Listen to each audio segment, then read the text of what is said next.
Hi, my name is Andrew Ramirez, and my presentation is on Cisco Firepower Next Generation Firewalls. So, what is Firepower and why is it important? Firepower is Cisco's new and improved firewall security solution, and Cisco is already the leading provider for security appliances and firewall solutions. So, what Firepower is, it's built upon Cisco's already existing ASA, Adaptive Security Appliance. But now with Firepower, it gives them a lot more features that their ASAs were missing and that would benefit their customers a lot more.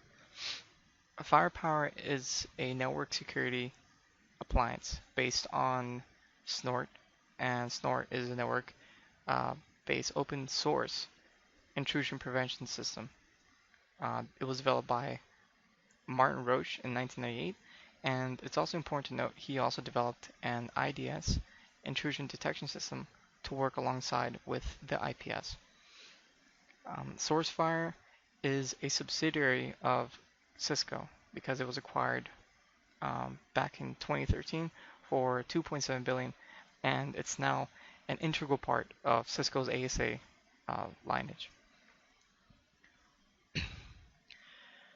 Firepower features. So I'm going to talk a little about their features, and I want to start with adaptive and threat-focused firewall.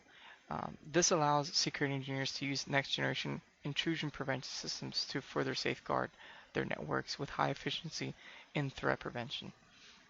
Reputation and category-based URL filtering. This is also really important because it allows security engineers to blacklist URLs that pose a big threat to the company. And they do this. This filtering provides comprehensive alerting and control over suspect web traffic.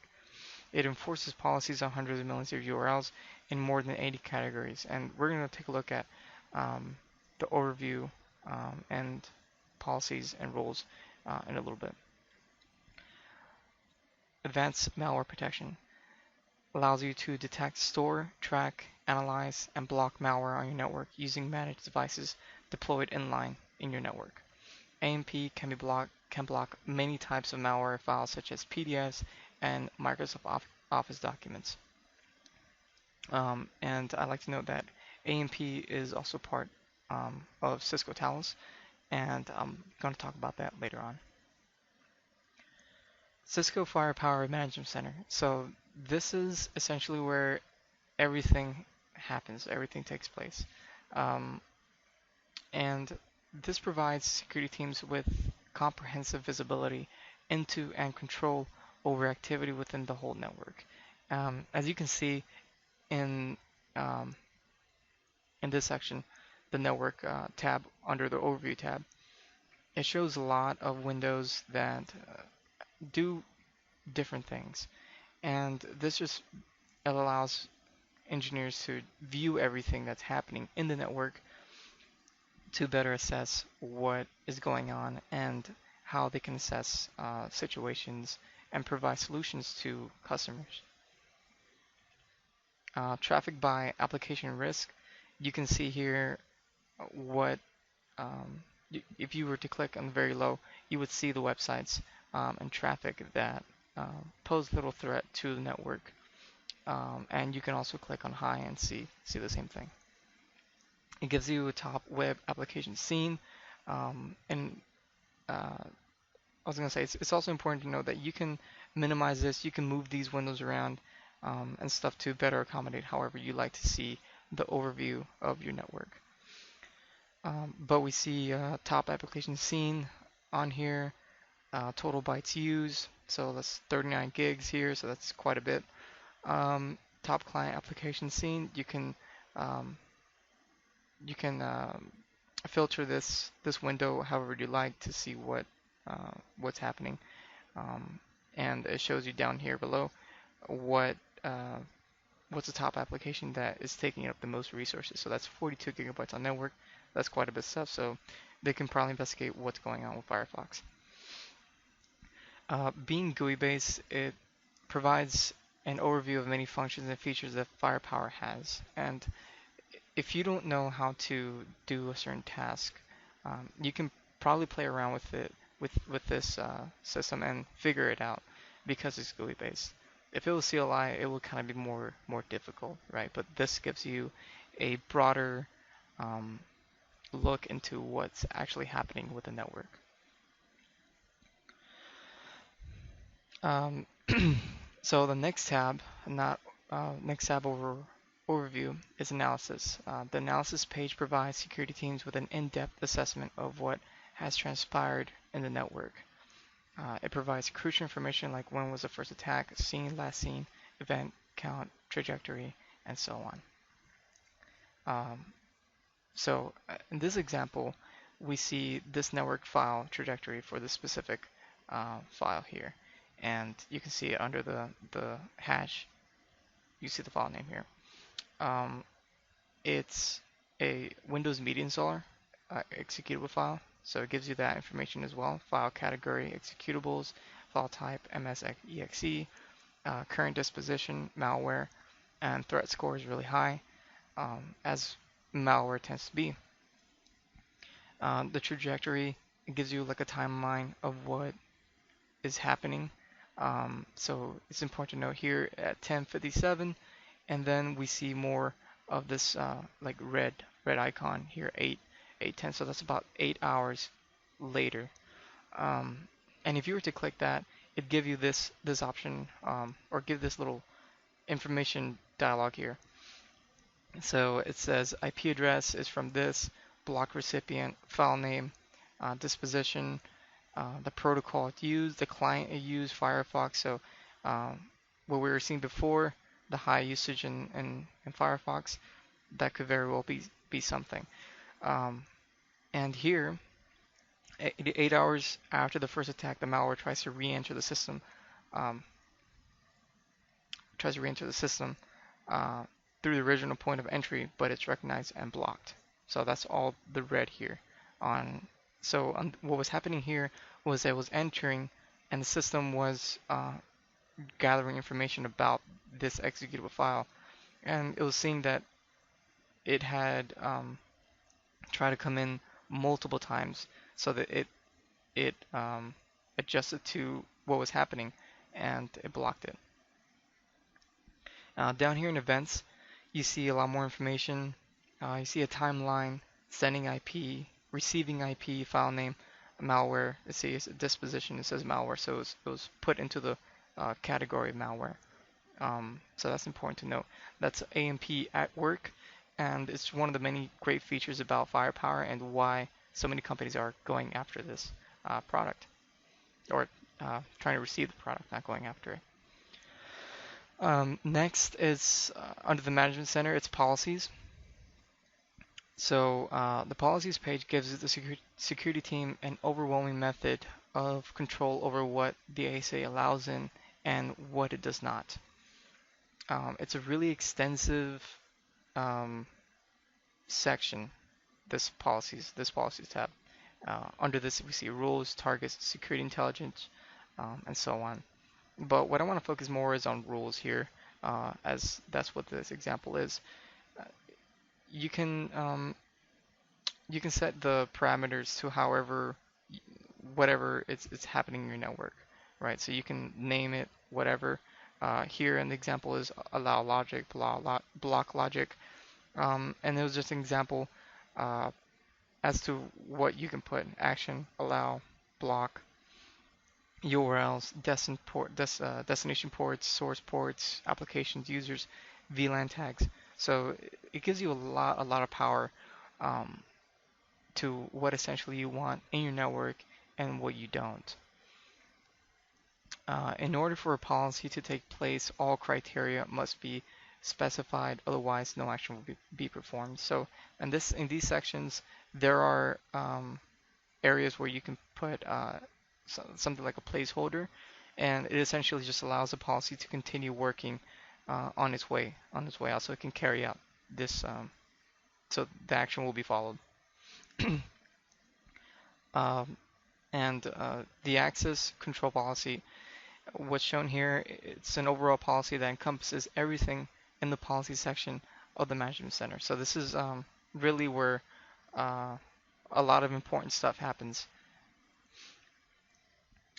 Here in this slide, I wanted to just name a few of the ASA products.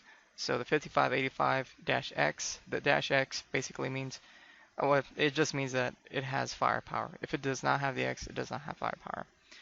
SSP is Services Security Processor, and this is just a number of how many security processors this ASA has.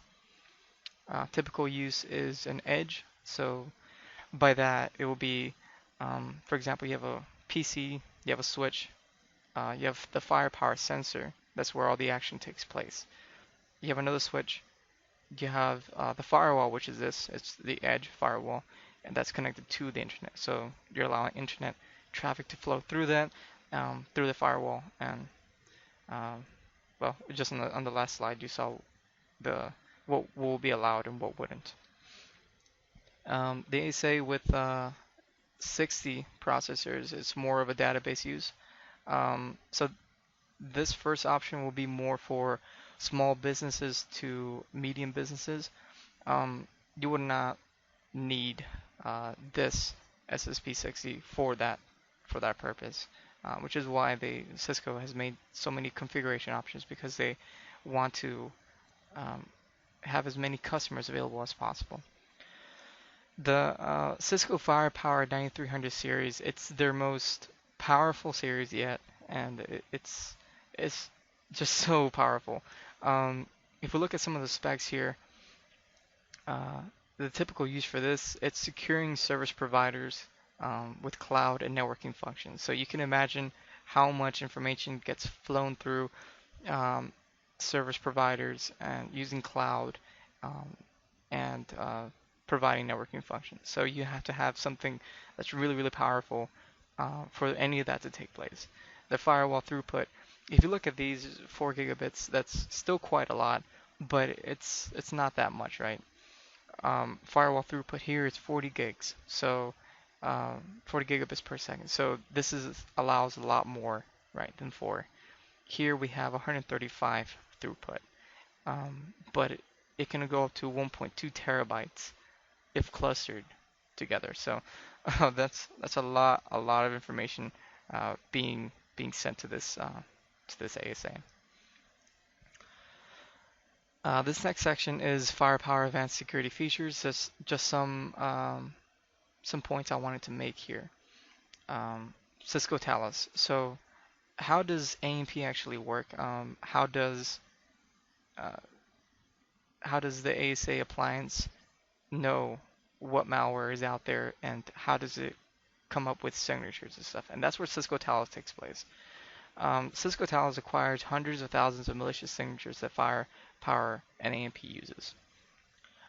Intelligence gathering, reverse engineering, and file-to-file analytics. So it takes apart those files and it looks for these specific signatures, and it allows it allows the ASA to block it or to allow it in. Comprehensive intelligence gathering. Talos has a huge database of these signatures that's available to Cisco that provides the powerhouse of the AMP. Security and reliability, advanced sandboxing, point-in-time malware detection and blocking, continuous analysis, and retrospective security. So how that happens, each point here is the first one, so they coordinate with each other.